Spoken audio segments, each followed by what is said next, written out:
Hello, everyone. Hope everyone's doing well. Well, I got in this warded eagle lock. It was locked. Patent of July 20th, 1909. And it's got one big locking lug up here. So, what I was doing to try to get into it was I was getting in here and trying to pry this guy back, and it wouldn't work very well. And then I looked down in here. See if I can zoom in. There's a... No, it's not letting me zoom in. There we go. There's a piece down there. You see that piece sticking out? That piece right down there, I tried to push against and lever against, and it wasn't working. And I thought, well, maybe the lock is broken. Well, one of the things you can do if you're into collecting antique locks is eventually, sometimes you'll find they're selling keys, and a lot of times they'll sell individual keys for an outrageous price, more than a lock sometimes, like $12 or so for an individual key, and then $5 or so shipping.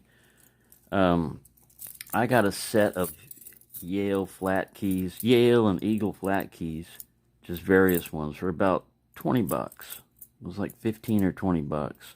And I already had some of these other type of flat keys.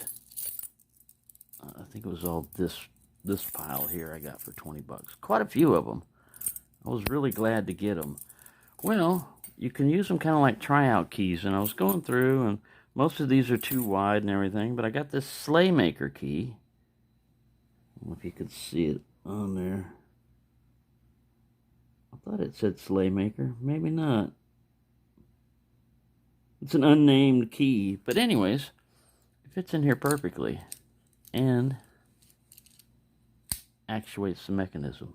So, this key is for this lock now. Which is kind of cool.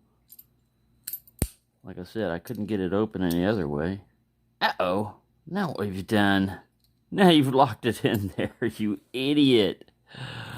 Bonehead. Let's see if anybody else is warded enough.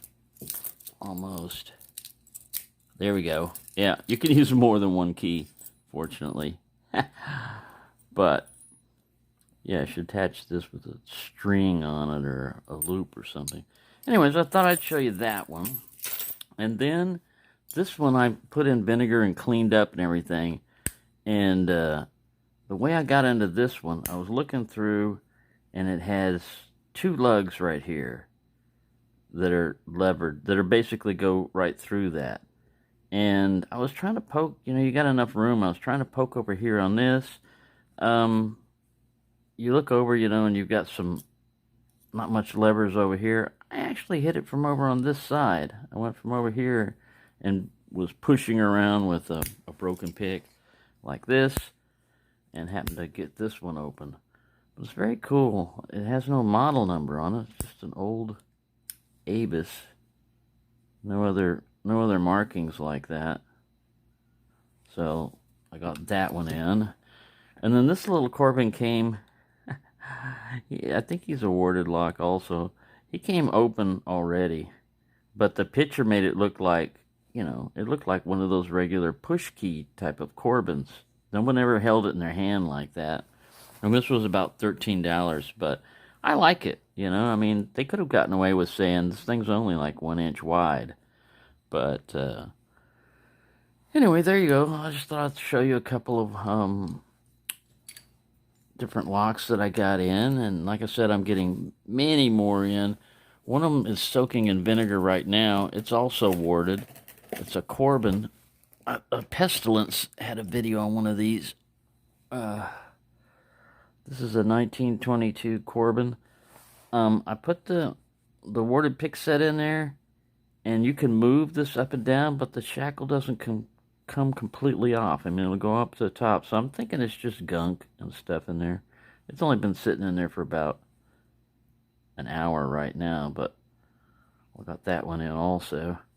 Pretty cool. They make another version with a little bit longer shackle like that too, but I love, like I said, anything that's got an old lock that's got a date on it, because then you can determine, without a lot of research, that, this one was probably made in 1923 or something like that. And this guy was probably made around, 1910. So, thank you for watching. Ooh, vinegar all over everything. Gotta put that back in there. And happy picking, everyone.